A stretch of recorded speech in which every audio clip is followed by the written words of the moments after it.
परम पूज्य प्रातः स्मरणीय त्याग मूर्ति वीतराग परम तपस्वी, हम सब के मार्गदर्शक, प्रेरणा स्रोत, परोपकार परहित की साक्षात मूर्ति मेरे पूज्य श्री सद्गुरुदेव जी महाराज। श्री सद्गुरुदेव महाराज की जय। अर्चनीय वंदनीय धर्म स्वरूप पूरा समाज, भक्ति स्वरूपा मातृशक्ति, प्यारी बहनों, प्रातःकाल के शुभ वेला में श्री महादेव, देवों के देव भोलेनाथ कैलाशवासी इस सुंदर मंदिर के प्रांगण में परम पूज्य गुरुदेव जी के चरणार विंद में परमपिता परमात्मा को साक्षी मानते हुए अपने अपने पैरों की चौकड़ी लगाकर बैठते हुए, शरीर को सीधा रखते हुए, मन को अपने पास लाते हुए, चित्त वृत्ति को एकाग्र करके बैठते हुए, चेहरे को मंच की ओर रखते हुए, आंखें खोल करके बैठते हुए, किसी भी प्रकार की हलचल को रोकते हुए, धर्ममय वातावरण में धर्म की चर्चा, जीवन सुधार की चर्चा, प्रभु की पवित्र पावनी चर्चा कहने और सुनने का प्रयास कीजिए। धन्यवाद। सभा के द्वारा रखे गए 7 दिन के समय में से आज दूसरा दिन है। हमारे श्री मंदिर जी का, इस पवित्र स्थान का ये 29वां वार्षिक उत्सव है। सभा श्री राम कथा के माध्यम से उस अपने महोत्सव को मनाने का प्रयास कर रही है।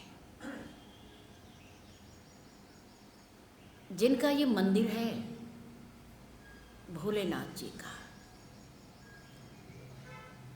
उमापति कैलाशवासी नीलकंठ महादेव, आशुतोष, भोले बाबा, उनको भी कथा सुनने का बड़ा शौक है। वो भी कभी कभी कैलाश पर्वत से उतरकर धरती पर आते हैं राम कथा सुनने के लिए। क्यों? क्योंकि राम कथा का हमारे जीवन में भी बड़ा महत्व है।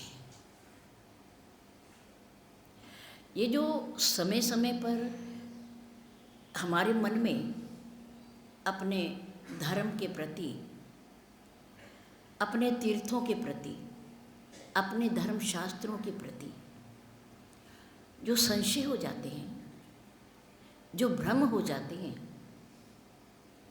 उनको दूर करने का एकमात्र साधन सत्संग ही है। सत्संग के द्वारा ही हमारे संशयों का निवारण होता है, हमारी भ्रांतियों को मिटाया जाता है।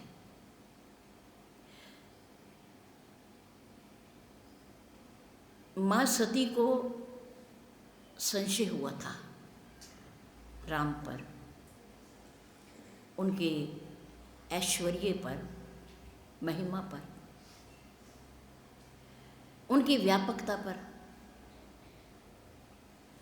भोलेनाथ जी के समझाने पर वो संशय दूर नहीं हुआ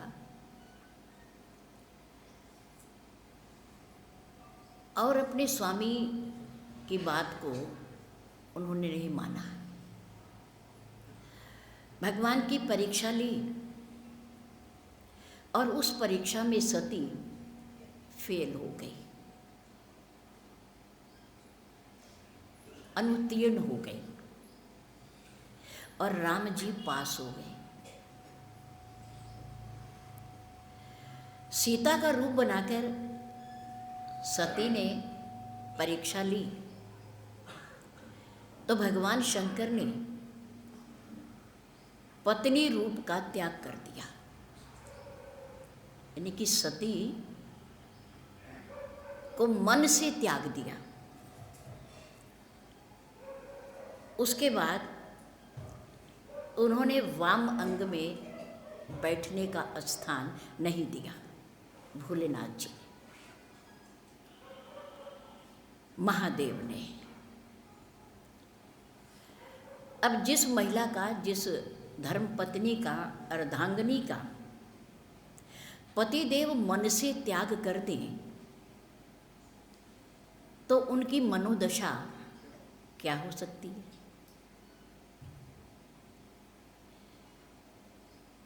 समय आया,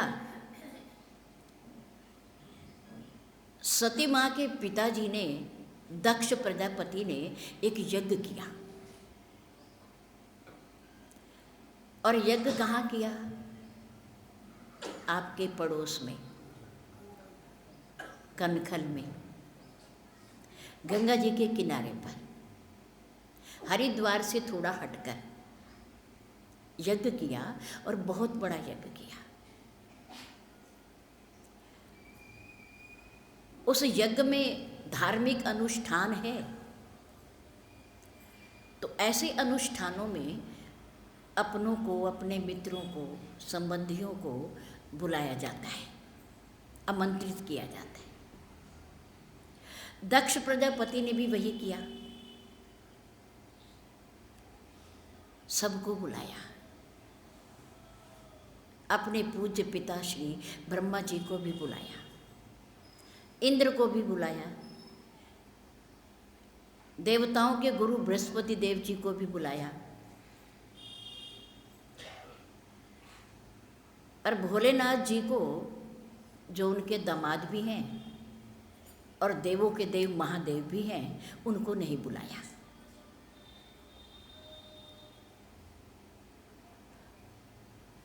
और जब उनको नहीं बुलाया तो भगवान विष्णु भी वहाँ नहीं गए।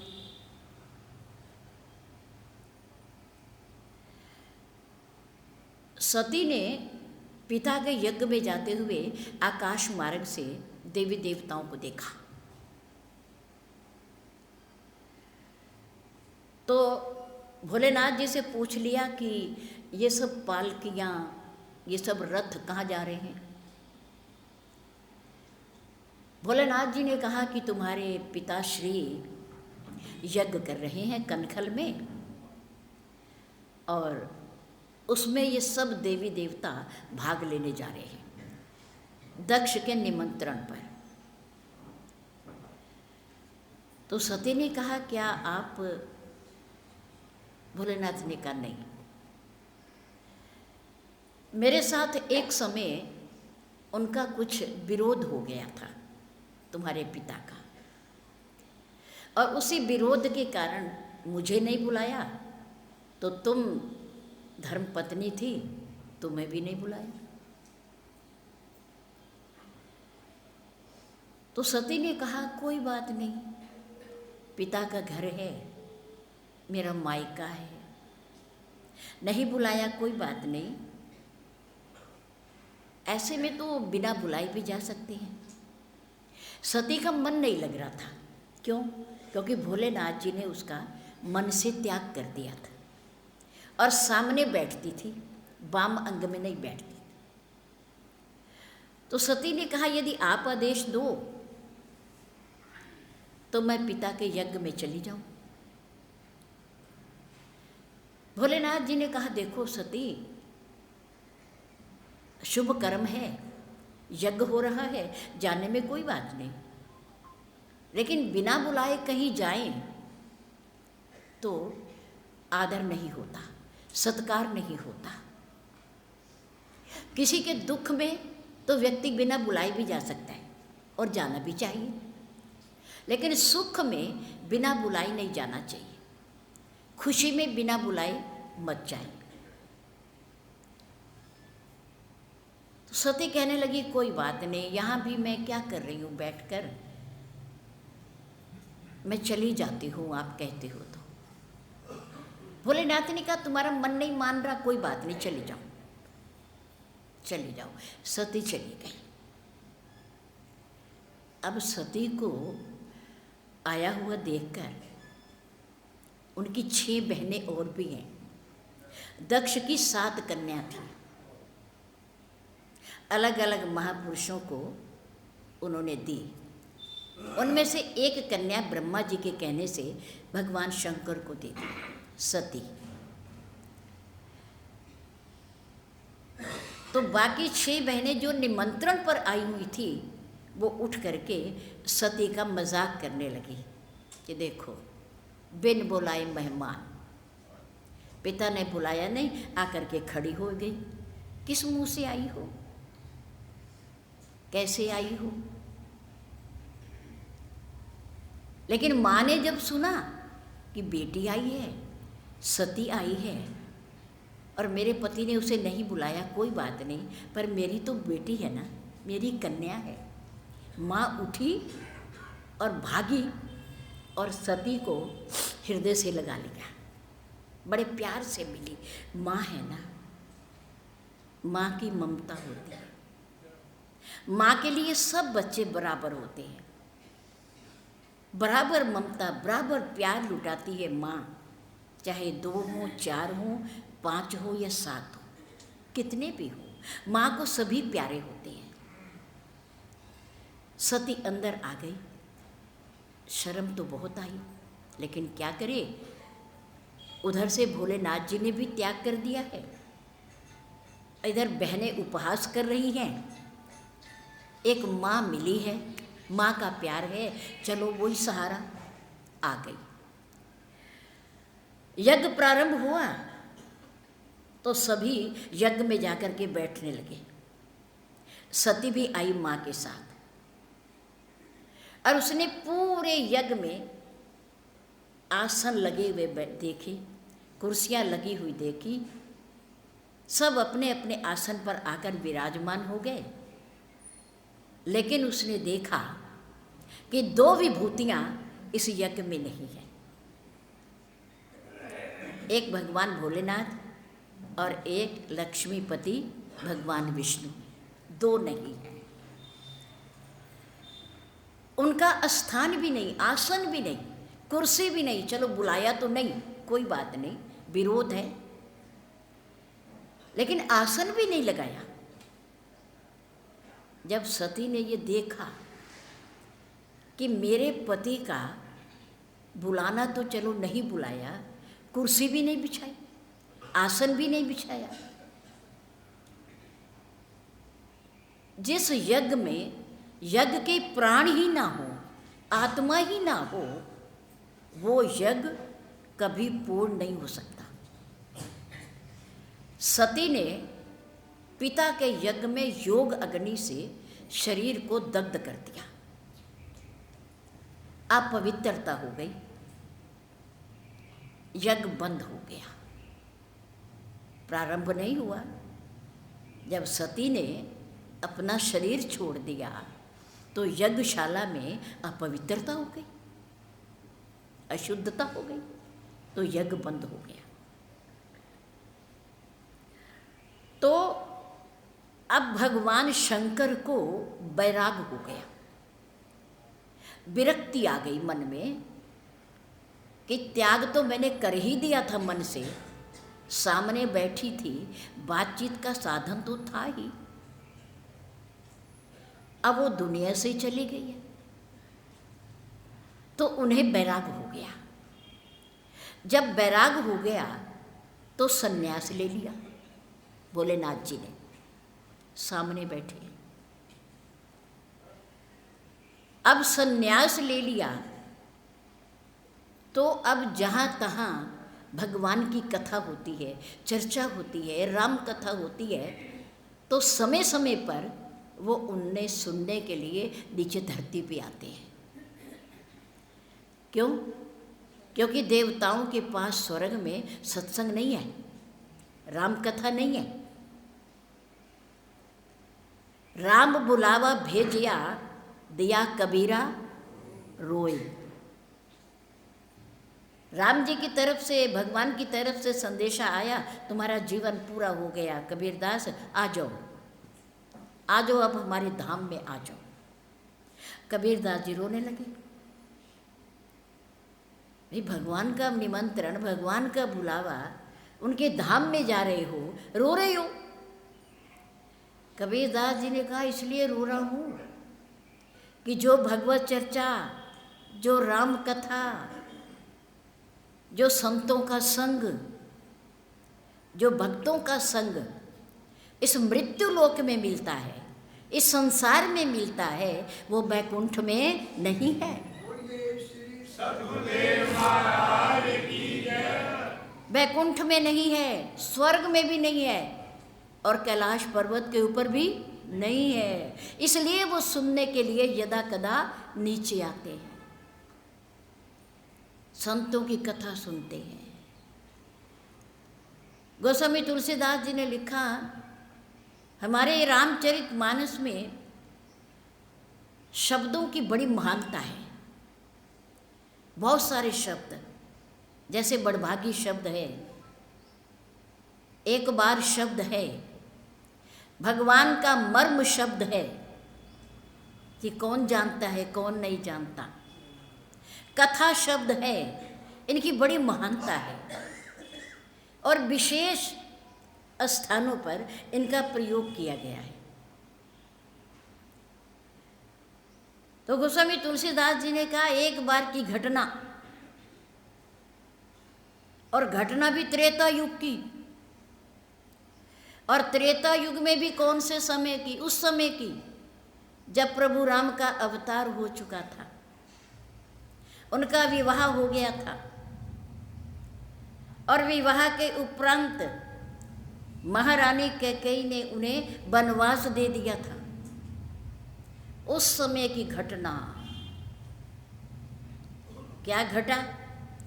एक बार त्रेता युग माही, शंभु गए कुंभज ऋषि पाए। महर्षि अगस्त जी के आश्रम की ओर भोलेनाथ जी चले सती के साथ। एक बार त्रेता युग, एक बार हुआ ऐसा सिर्फ। त्रेता युग तो बहुत लंबा था, बहुत लंबा।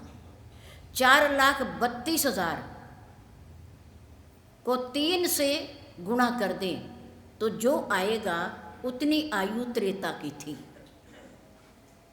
सतयुग की इससे 4 गुणा, त्रेता की 3 गुणा, द्वापर की 2 गुणा और कलयुग में यही इतनी रह गई है, 4,32,000। यह हमारे ग्रंथों में लिखा हुआ है। जिस युग में हम बैठे हैं इस युग की आयु है 4,32,000, और जिसमें से अभी केवल द्वापर को गए हुए 6,500 बरस हुए हैं। घटा लो कितनी बड़ी उम्र है इसकी अभी और। जो समय हमें प्राप्त हो रहा है ना, यह हमारे आने वाली संतान को नहीं मिलेगा, वह इसका लाभ नहीं उठा पाएंगे। क्यों? क्योंकि समय के साथ साथ हमारे विचारों में, हमारी बुद्धि में परिवर्तन आ जाता है, परिवर्तन आ जाता है। द्वापर में पांडवों की बुद्धि बड़ी शुद्ध थी। पांडव बड़ों का सम्मान करते थे, बड़ों का आदर करते थे, चरण स्पर्श करते थे, उनका आशीर्वाद लेते थे, और भगवान श्री कृष्ण का उन्हें संग मिला। और धर्मराज युधिष्ठिर तो सत्यवादी थे, सत्यवादी पूर्णतया। उन्होंने जीवन में कभी असत्य भाषण किया ही नहीं।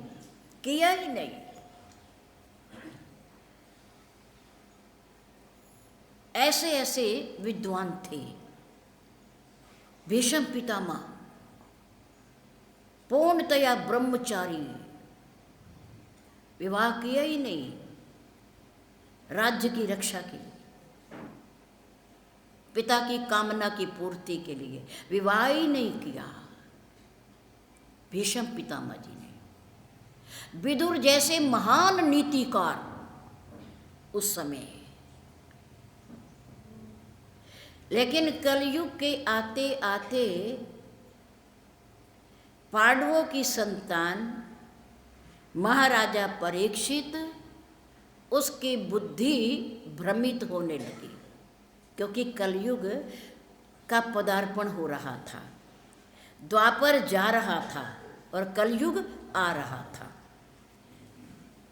आने पर ही, केवल आने पर ही, कलयुग की आहट से ही राजा परीक्षित, जो पांडवों के संतान वंशज, उसकी बुद्धि में पत्थर पड़ गए।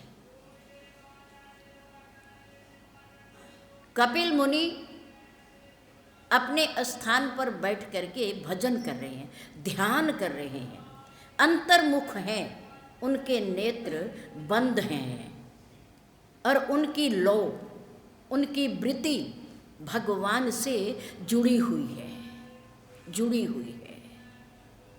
शिकार खेलने गए राजा, प्यास लगी, आश्रम में चले गए, भजन कर रहे हैं, ध्यान में लीन है, पता नहीं कौन आया है, लेकिन राजा अहंकारी, अभिमानी, अभिमानी, उसने सोचा मैं शहंशाह, मैं सम्राट, मेरे आने पर महापुरुष उठकर खड़े नहीं हुए, पानी देना तो बहुत दूर की बात है, मेरा सम्मान ही नहीं किया। तो पांडवों की संतान, उनका वंशज, महापुरुषों को भागकर प्रणाम करने वाले, और ये राजा स्वयं प्रणाम की इच्छा रखता है महापुरुषों से। कितनी बुद्धि बदल गई, भ्रमित हो गई। उन्होंने कहा अच्छा, देख करके भी नहीं उठे, सुन करके भी नहीं उठे, मैं सामने खड़ा हूं। राजा परीक्षित के पास बाण था, कुछ ही दूरी पर एक सांप मरा हुआ दिखाई दिया। राजा परीक्षित ने बाण की नोक से सांप ऊपर उठाया और उठा करके महान पुरुषों के गले में डाल दिया। अब महापुरुष को अपने शरीर का ज्ञान हो तो ही तो कोई क्रिया हो, उन्हें तो शरीर का ज्ञान नहीं था, वो तो अंतर्मुख थे, शरीर से अलग थे, भगवान में ध्यान था उनका, उन्हें कुछ पता नहीं कौन आया, कौन गया, कौन क्या कर रहा है और गले में क्या डाला, उन्हें कुछ नहीं पता। बैठे रहे, बैठे रहे। राजा ने देखा ये तो बड़ा मूर्ख है, ये जड़ है, जड़ है, और पता नहीं इसमें श्वास भी है कि नहीं है। ये सोच करके राजा तो वापिस चले गए। इतने में उनके पुत्र आए, उन्होंने पिता को देखा ध्यान में लीन और गले में मरा हुआ सांप। वो भी कम ऋषि नहीं थे, उन्होंने देखा तो है नहीं कि किसने डाला ये सांप, ये किसने किया कुकृत्य। उन्होंने वही खड़े खड़े अंजलि में जल लेकर के शाप दे दिया, उन्होंने भी नहीं देखा, राजा परीक्षित ने भी नहीं देखा, न विचार किया, न सोचा, लेकिन आने वाले ऋषि पुत्र ने भी नहीं देखा। उन्होंने भी शाप दे दिया कि जिस व्यक्ति ने मेरे पूज्य पिताजी के ध्यान में लीन होते हुए ये सांप डालने की कोशिश की, चेष्टा की, यही तक्षक सांप उन्हें 7वें दिन आकर के डस लेगा और उनके प्राणों का हरण कर लेगा। उन्होंने भी, ये किसका दोष था? कलयुग का दोष था, समय का दोष था, जो राजा परीक्षित के सिर पर आकर बैठ गया था। समय का प्रभाव व्यक्ति के मन पर और बुद्धि पर बहुत पड़ता है, बहुत पड़ता है। ये कलयुग जिसमें हम जी रहे हैं ना, हम राम कथा एकांत में बैठ कर के सुन रहे हैं और हमारी इच्छा भी होती है कि कभी ना कभी किसी ना किसी रूप में कथा के रूप में, कीर्तन के रूप में, भंडारे के रूप में, यज्ञ के रूप में यहाँ अच्छे कार्य होते रहने चाहिए, होते रहने चाहिए।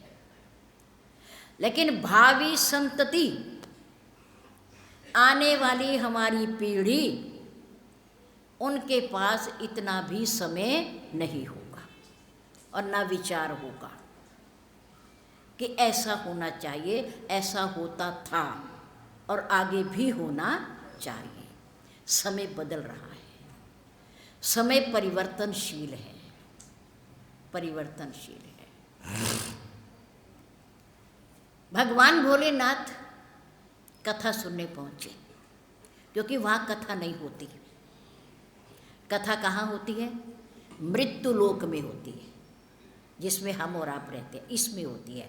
बैकुंठ में नहीं होती, हरिधाम में नहीं होती, स्वर्ग में नहीं होती, कैलाश पर्वत पर नहीं होती, ब्रह्मलोक में नहीं होती। कथा केवल मृत्यु लोक में होती। तो हम हैं ना भाग्यशाली, हम हैं ना पुण्यवान। यह हमारे किसी कर्मों का पुण्य है कि हम मंदिर में बैठकर, भोलेनाथ जी के श्री चरणों में बैठकर राम कथा का आनंद ले रहे हैं, आनंद ले रहे हैं। ये एक जन्म के पुण्य का फल नहीं है, ये कई जन्मों के पुण्य का फल है। तब जाकर के कहीं राम कथा सुनने को मिलती है। मंदिर में आना होता है, देवी देवताओं के दर्शन होते हैं। भगवान की कृपा हो तो ऐसे समागम मिलते हैं। भोलेनाथ जी सती के साथ आए कथा सुनने। एक बार त्रेता युग माही, शंभु गए कुंभज ऋषि माही। अकेले नहीं थे, संग सती जग जननी भवानी, पूजे ऋषि अखिलेश्वर जानी। महान पुरुषों ने दूर से देखा भोलेनाथ आ रहे, और उनकी अर्धांगिनी माँ भी साथ है। खड़े होकर के उनका स्वागत किया, सम्मान किया। आश्रम में लाए उन्हें, चरणों का प्रक्षालन किया, चरणामत लिया, सुंदर आसन दिया, बिठाया, बैठ गए। भोलेनाथ जी सोचने लगे, ये महापुरुष कितना उदार हृदय है, इसका हृदय कितना सरल है, कितना पवित्र है कि हम आए इसके कथा सुनने, हम आए श्रोता बन के। ये वक्ता है, हम इनका सम्मान करते, इनको मत्था टेकते, इनके चरणों को धोते, लेकिन ये स्वयं खड़े हो गए और हमारा सम्मान कर रहे, हमारे गले में माला डाल रहे। ये कितना उदार महापुरुष है।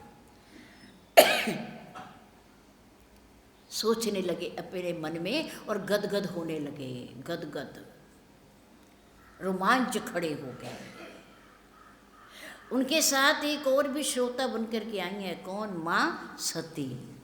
सती आई। सती ने सोचा, पर्वत पर बैठे बैठे बहुत दिन हो गए थे, अच्छा है नीचे उतर के आए, अच्छा लग रहा है, धरती पर आए, मृत्यु लोक में आए, और यहाँ कुछ दिन रहने को मिलेगा, कुछ दिन रहने को मिलेगा। पर भोलेनाथ जो आई है कथा सुनने, कह रहे मैं सत्संग करने जा रहा हूँ, सत्संग सुनने जा रहा हूँ मैं। पर ये महापुरुष हमें सत्संग क्या सुनाएगा, हमें राम कथा क्या सुनाएगा, जो हमारे आने पे उठकर खड़ा हो गया, हमारा स्वागत कर रहा है, हमें माला पहना रहा है, हमें आसन दे रहा है बैठने को, ये हमें कथा क्या सुनाएगा। अहंकार, अहंकार और गलत फहमी यानी कि संशय। अहंकार और गलत फहमी ये मनुष्य को एक ऐसे घेरे में डाल देती हैं कि अहंकार सच्चाई को सुनने नहीं देता, और भ्रांति, भ्रम और गलत फहमी सच को स्वीकार नहीं करती।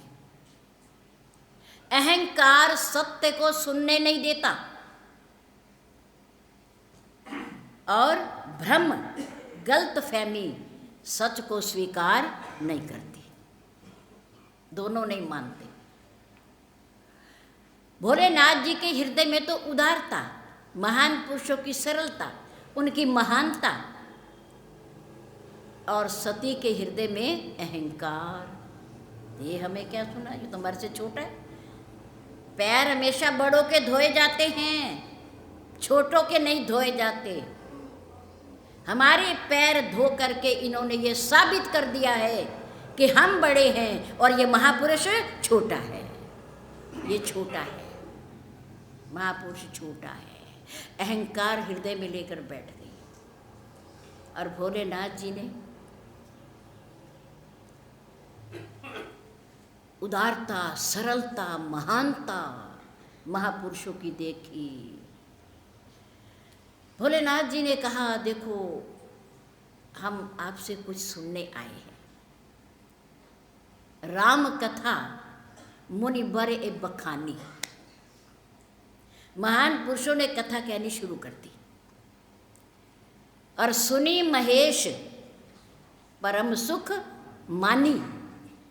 परम सुख, राम कथा सुनते सुनते परम सुख, आह्लादित, आनंदित भोलेनाथ हो रहे हैं।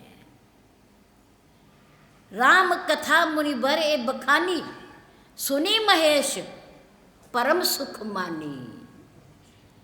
कथा सुन करके परम आनंदित हो रहे हैं, सुख की अनुभूति हो रही है। सुनी महेश, किसने सुनी? किसका नाम आया? भोलेनाथ जी का। श्रोता दो आए हैं, बैठे दो हैं, और सुन कौन रहा है? कौन सुन रहा है? भोलेनाथ सुन रहे। अगर सती ने भी कथा सुनी होती तो उनका नाम भी आता। संग सती आने में तो है साथ, लेकिन कथा सुनने में साथ। राम कथा मुनिवरे बखानी, सुनी महेश परम सुख मानी। अब ऋषि पूछी, जब 4 दिन 5 दिन कथा कहते हुए हो गए तो महान पुरुषों ने कहा, प्रभु भोलेनाथ जी आप भी तो कुछ कहिए ना, आप भी तो ज्ञान के भंडार हैं, आप भी तो कुछ सुनाओ ना। तो उस समय ऋषि पूछी, हरि भक्ति सुहाई, कही शंभु अधिकारी पाई, कि ये सुनने का अधिकारी है, इसके मन में इच्छा भी है सुनने की। इसलिए भोलेनाथ जी ने भी कथा कही। महान पुरुषों ने कही तो भोलेनाथ ने सुनी, फिर भोलेनाथ जी ने कही तो किसने सुनी? महापुरुषों ने सुनी। फिर कहत सुनत, कहत सुनत, कहते हुए सुनते हुए दोनों के, महापुरुषों के और भोलेनाथ जी के। कहत सुनत रघुपति गुण गाथा, प्रभु के गुणों का बखान करते हुए, वर्णन करते हुए, महिमा को गाते हुए भोलेनाथ जी कछु दिन तहाँ रहे गिरिनाथा। कैलाश पर्वत के वासी उमापति भगवान भोलेनाथ वहाँ कुछ दिन रहे, क्योंकि कथा सुनने आए थे। 7 दिन 9 दिन जितने भी वहाँ रहे। कहे तो सुनत रघुपति गुण गाथा, कछु दिन तहाँ रहे गिरिनाथा। जब 7-9 दिन हो गए तो भोलेनाथ जी ने महान पुरुषों से आज्ञा मांगी। कहा, अगर आप प्रभु हमें आज्ञा दें तो हम कैलाश पर्वत पर जाएं, क्योंकि आए हुए हमें 9 दिन 11 दिन हो गए हैं, क्योंकि दिनों की वहाँ गिनती नहीं है। कछु दिन तहाँ रहे गिरिनाथा। कहे तो सुनत रघुपति गुण गाथा, कहते और सुनते हुए कुछ दिन बीत गए। 9 बीते होंगे या 11 बीते होंगे। फिर भोलेनाथ जी ने उनसे आज्ञा ली महापुरुषों से और अपने कैलाश पर्वत को चले। मुनिसन विदा मांग त्रिपुरारी, त्रिपुरारी भोलेनाथ महान पुरुषों से आज्ञा लेकर चले। तो गोस्वामी तुलसीदास जी ने आने का और जाने का क्रम बदल दिया। आने का और जाने का क्रम बदल दिया। मुनिसन विदा मांग त्रिपुरारी, चले भवन कैलाश पर्वत की ओर, चले भवन संग दक्ष कुमारी। तुलसीदास जी ने कहा, आई तो थी जग जननी कथा सुनने भोलेनाथ जी के साथ। कौन आई थी? जग जननी। अब कौन जा रही है? स्पष्ट है अंतर कि कथा सुनने वाले को कैसे संबोधन किया जाता है और कथा न सुनने वाले को शास्त्र की भाषा में किस भाषा में संबोधित किया जाता है।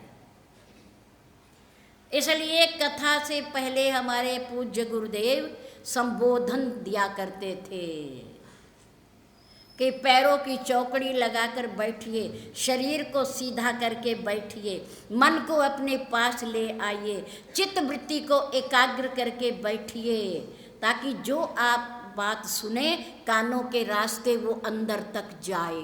बोल श्री सद्गुरुदेव महाराज की जय। यहाँ हम अमृत पीने आए हैं। ये कथा अमर करने वाली है, अमृत है, अमृत।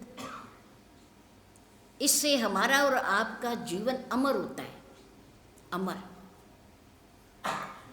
अमर का अर्थ ये नहीं कि हमारा और आपका शरीर अमर है। शरीर अमर नहीं है। सत्संग सुन के, कथा सुन के हम जो शुभ कर्म करेंगे, हमारे जो विचार बदलेंगे, हमारा जो जीवन बदलेगा, परिवर्तित होगा, वो अमर है। शरीर अमर नहीं है। कथा अमरता का साधन है। भगवान के गुण अमृत हैं, कथा अमृत है। और अमृत को सहज भाव से पीना चाहिए, बड़े प्रेम से, प्यार से पीना चाहिए। एकाग्र मन होकर के पद और कुर्सी के अहंकार को छोड़कर बैठना चाहिए कि मैं कौन से पद पर हूँ, मैं कौन सी कुर्सी पर हूँ, मैं किस सर्विस में, कौन सी कुर्सी, कौन सा अधिकार मुझे मिला हुआ है, उसे छोड़ करके बैठिए। आप कितने भी बड़े धनपति हों, व्यापारी हों, सेठ हों, कुछ भी हों, लेकिन कथा में आकर के सब समान है, सब समान है। सब प्रभु के सेवक हैं, सब प्रभु के भक्त हैं, सब प्रभु की कथा सुनने आए हैं। यहाँ कोई छोटा या बड़ा नहीं है। जाते हुए क्रम बदल दिया गोस्वामी तुलसीदास जी ने कि एक बार त्रेता युग माई शंभु गए कुंभज ऋषि पाई, संग सती जग जननी भवानी। और जाते समय मुनिसन विदा मांग त्रिपुरारी, चले भवन संग दक्ष कुमारी। अब कौन वापिस जा रही है? जग जननी नहीं है, दक्ष की कन्या है, दक्ष प्रजापति की कन्या जा रही है। दक्ष शब्द का अर्थ होता है चतुर, निपुण, अपना फायदा सोचने वाला, अपना लाभ सोचने वाला व्यक्ति चतुर होता है। सीधा साधा आदमी सब पर विश्वास करता है, सबकी भावनाओं का आदर करता है, लेकिन चतुर व्यक्ति अपने लाभ का रास्ता निकाल लेता है। जैसे सती ने निकाल लिया कि आए हैं, बहुत अच्छी बात है, यहाँ टहलने को मिलेगा, रहने को मिलेगा, सम्मान हो रहा है हमारा, पर ये हमें कथा क्या सुनाएगा जो हमारी पूजा कर रहा है? हमें इसकी पूजा करनी थी, ये हमारी कर रहा है। इसका अर्थ ये है कि ये छोटा है और हम बड़े हैं, हम महान हैं, ये छोटा है। ये लेकर के भावना बैठ गई। अब कथा रूपी अमृत कहाँ जाए? कहाँ जाए? कोई अंदर तो अहंकार घूम रहा है, अभिमान घूम रहा है, मन में भरा हुआ है, तो कथा कहाँ जाएगी? मन में नहीं सुनी। तो गोस्वामी तुलसीदास जी ने कहा, भोलेनाथ तो जगत पिता हैं, उन्होंने तो सुनी भी और कही भी, लेकिन माँ अब जग जननी नहीं है। ये पिता की तरह चतुर है, चालाक है, चालाक है। इसने राम की कथा नहीं सुनी वहाँ होते हुए भी, बैठे हुए भी नहीं सुनी, आकर के भी नहीं सुनी। अब ये जग जननी नहीं है, उन्होंने वो सुंदर उपाधि अलंकरण छीन लिया, अब नहीं दिया, क्योंकि इन्होंने राम की कथा को नहीं सुना। अगर आ गए हैं तो सुन लेना चाहिए। आ गए हैं, माता के कहने से, पिता के कहने से, पड़ोसी के कहने से, सभा वालों के कहने से है, पता चला मंदिर में कथा हो रही है, आ गए हैं तो सुन लेना चाहिए।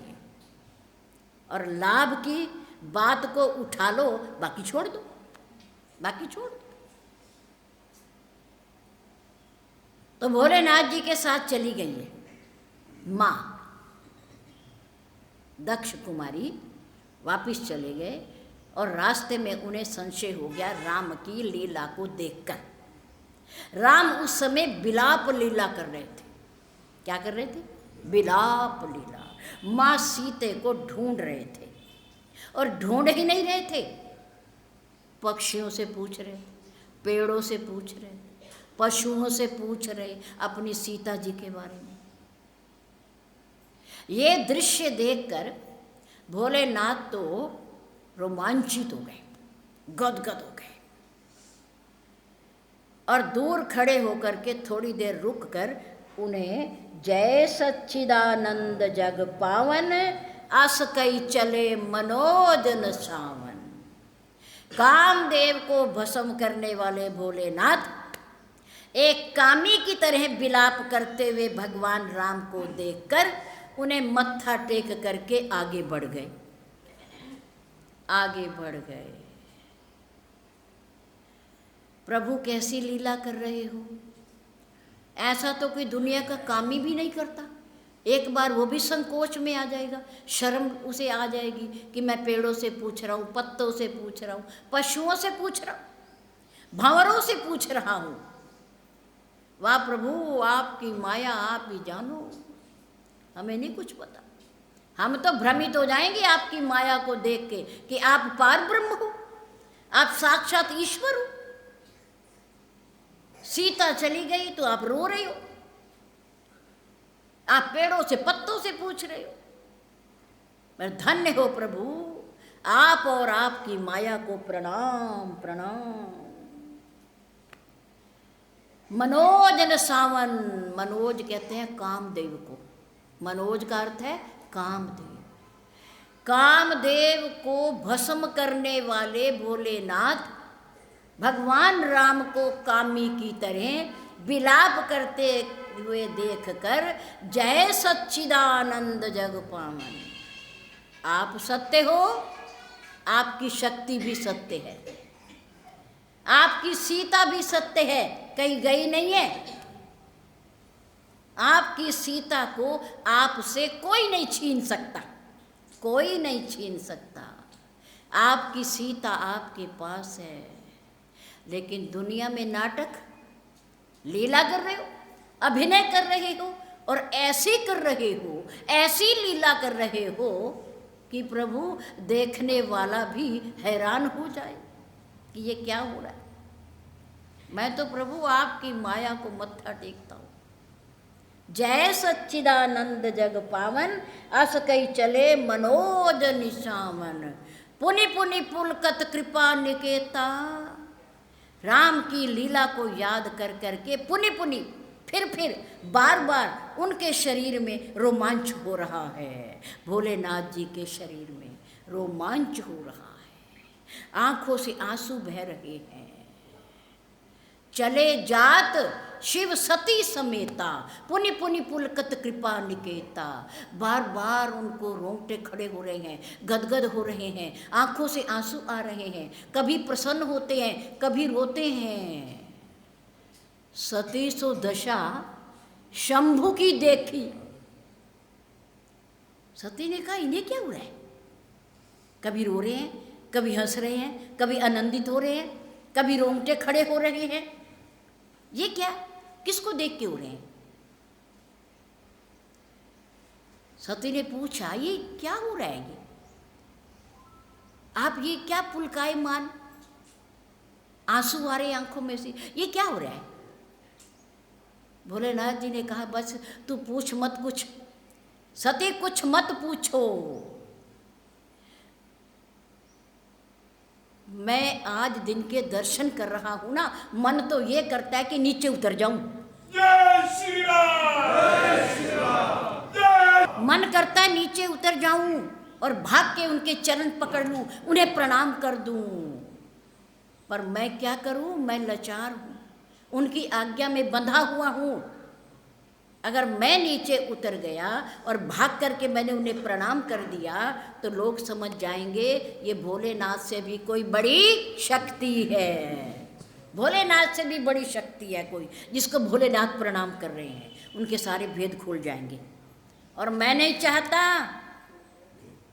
कि उनका भेद खुले, अगर वो नहीं चाहते तो मैं भी नहीं चाहता, मैं भी नहीं चाहता।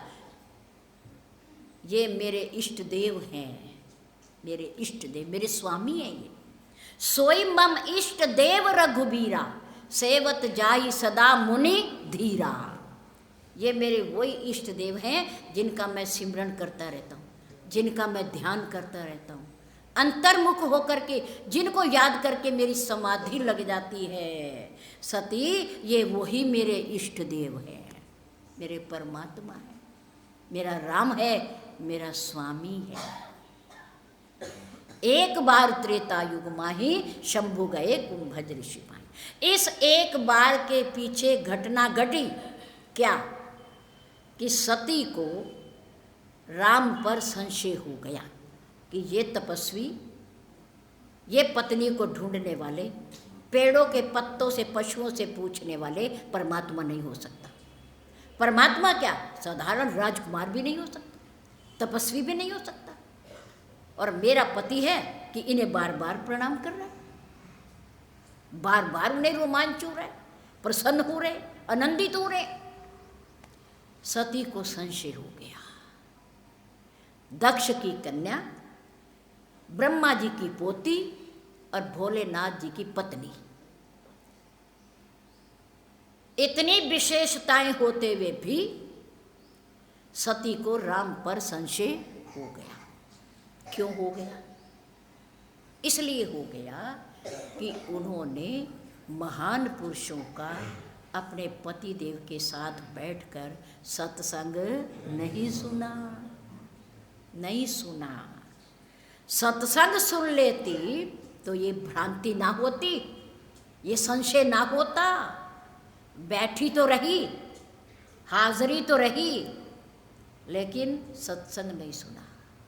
भोलेनाथ जी ने सत्संग सुना, लेकिन दक्ष की कन्या ने सत्संग नहीं सुना, सती ने नहीं सुना। उसके बाद सती का जब देह अवसान हो गया और उसने जाते समय प्रार्थना की भगवान से कि हे प्रभु, भोले जी के द्वारा त्याग करना, इसमें उनका कोई दोष, दोष किसका है? मेरा है, मेरा है कि मैंने राम पर संशय किया।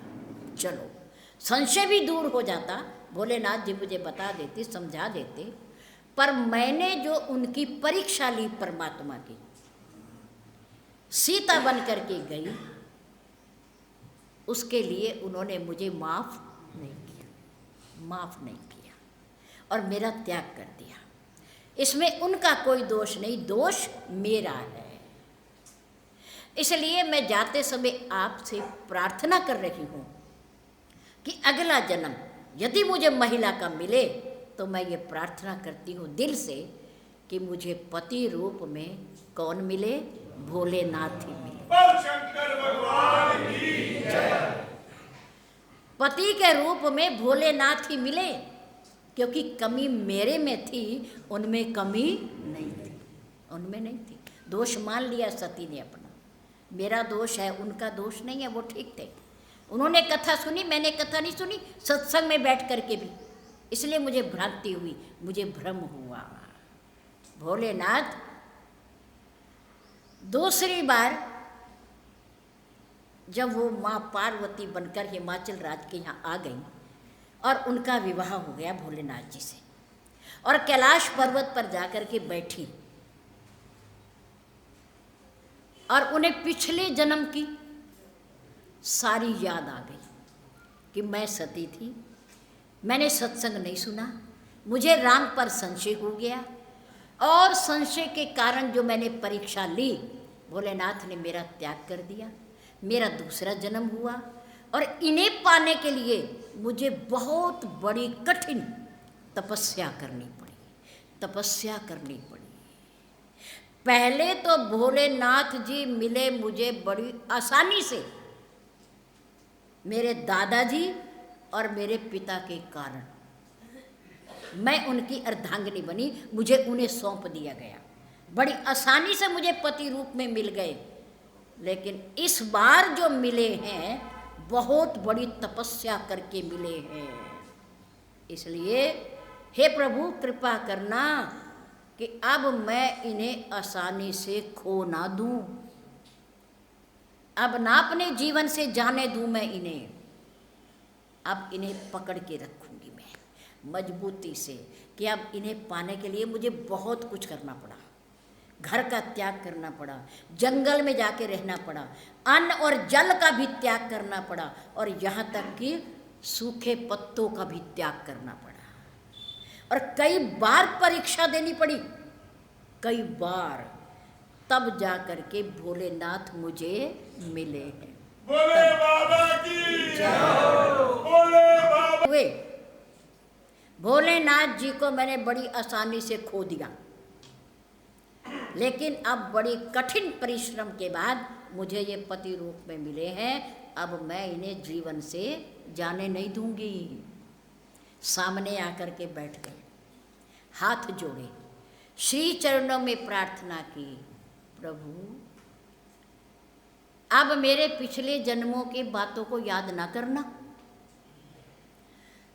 अब मैं आपके चरणों की दासी हूँ, मैं आपके सन्मुख बैठी हूँ, अब मुझे राम पर संशय नहीं है, बल्कि राम कथा पर रुचि मन माही।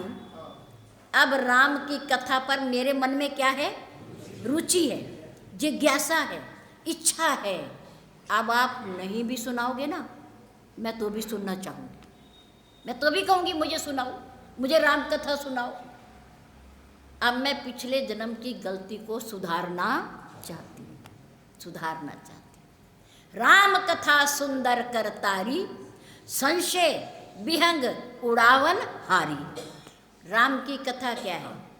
गोस्वामी तुलसीदास जी ने लिखा, सुंदर करतारी, ताली। राम की कथा सुंदर ताली है। जैसे किसान बीज बोता है, फसल उगती है, और थोड़ी ऊंचाई पर किसान बैठकर देखता है कि मेरी फसल को पक्षी ना खा जाए, टिड्डी दल ना खा जाए, कोई पशु ना आके चर ले, मेरी उपस्थिति का उनको अंदाज़ा रहे, इसलिए ऊंची स्थान पर बैठकर क्या करता है? ताली बजाता है। टिड्डी दल आता है तो ताली बजाता है ताकि वो भाग जाए कि कोई है, इसका रक्षक कोई है। और वो पक्षी ताली की आवाज़ सुनकर भाग जाते हैं। ऐसे ही राम की कथा संशय रूपी पक्षियों को उड़ाने के लिए क्या काम करती है? ताली का काम करती है, ताली का काम करती है। राम कथा ताकै दृढ़ नावा, भव सागर से पार होने के लिए राम की कथा क्या है? मजबूत नाव की तरह है, नाव की तरह है। जिसने पार जाना हो वो राम कथा सुने, जिसने अपने संशय रूपी पक्षियों को उड़ाना हो वो राम कथा सुने। राम कथा के तेई अधिकारी, जिनके सत्संगति अति प्यारी। जिनको संतों से प्यार होता है वो राम कथा सुनने के अधिकारी होते हैं, क्योंकि राम कथा कौन सुनाता है? संत महापुरुष सुनाते हैं, विद्वान लोग सुनाते हैं, गुरुदेव लोग सुनाते हैं राम कथा। सुनने हम आते हैं, वो सुनाते हैं। घरों में राम कथा नहीं होती है ना, घरों में काम कथा होती है, घरों में भोग कथा होती है, घरों में तेरी मेरी कथा होती है, घरों में निंदा स्तुति होती है ना। घरों में राम कथा नहीं होती। राम कथा कहाँ होती है? मंदिर में होती है, महान पुरुषों के स्थानों पर होती है।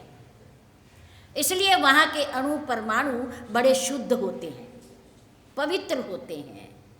वहाँ पर जाते ही मन को एक अलौकिक आनंद की अनुभूति होती है। गरुड़ जी काकभूषुंड जी के पास पहुँचे, आदर सम्मान हो गया, बैठ गए। अब काकभूषुंड जी ने पूछा कि मैंने ये तो पूछा ही नहीं कि आप क्यों आए मेरे पास आज, मेरा राजा मेरे पास क्यों आया, मेरा सम्राट चलकर मेरे पास क्यों आया, आप काज बताओ, काम बताओ अपना। गरुड़ जी ने कहा, जिस काम से मैं आया था वो काम तो मेरा तुम्हारे आश्रम के दर्शन करके ही पूरा हो गया, पूरा हो गया। राम के प्रति संशय को लेकर के मैं तुम्हारे पास आया था, लेकिन तुम्हारे आश्रम का इतना प्रताप है, इतनी शक्ति है, इतना सात्विक वातावरण है, इतनी शुद्धता है, पवित्रता है कि इसके दर्शन करने मात्र से ही मेरा संशय दूर हो गया, दूर हो गया। कि देखो राम कथा कहता है कौन? कौआ।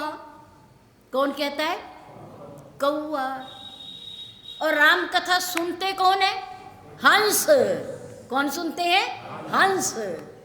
कौआ बोलता है और हंस सुनते हैं। ये क्या बड़ी थोड़ी बात है, छोटी बात है ये?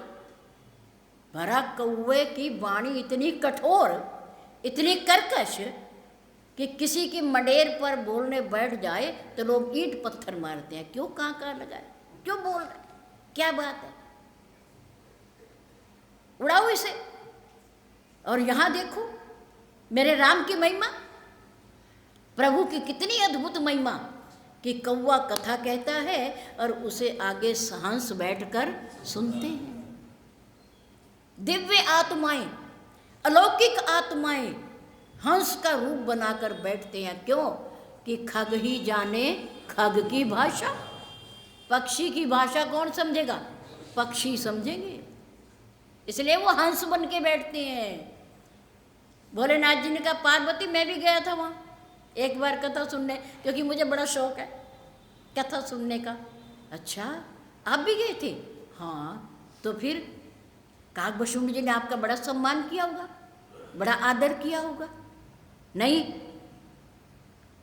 कथा में मैं अपने भोलेनाथ का जो अलंकरण है ना, पदवी है, वो यहीं छोड़ गया था मैं कैलाश पर्वत पर। अच्छा, तो फिर कैसे गए वहाँ? जैसे और लोग बैठे थे। कैसे? हंस बन करके। मैं भी वह हंस बन करके गया कथा सुनने। काकभूषुंड को पता ही नहीं है। अगर मैं भोलेनाथ बन के जाता तो भाग के उठ करके खड़े होकर मेरा प्रणाम करते और कथा बीच में रह जाती। और कथा में कभी विघन नहीं डालना चाहिए। आगे आके जो प्रवाह चल रहा है वो रुक जाता है।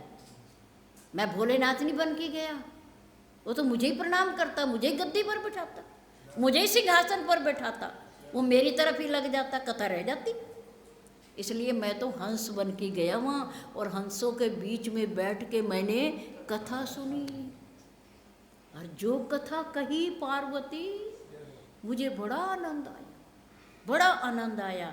पक्षी ही पक्षी को सुन सकता है, मैं भी हंस बन के गया। देखो ये अलौकिक, राम की कथा अलौकिक, अद्भुत, जिसे सुनने भोलेनाथ भी नीचे आते हैं। हम भाग्यशाली हैं, हमें ये अवसर मिला है, हमें ये मौका मिला है। मनुष्य देह दे करके परमात्मा ने हमारे ऊपर बड़ा उपकार किया है, बड़ा एहसान किया है।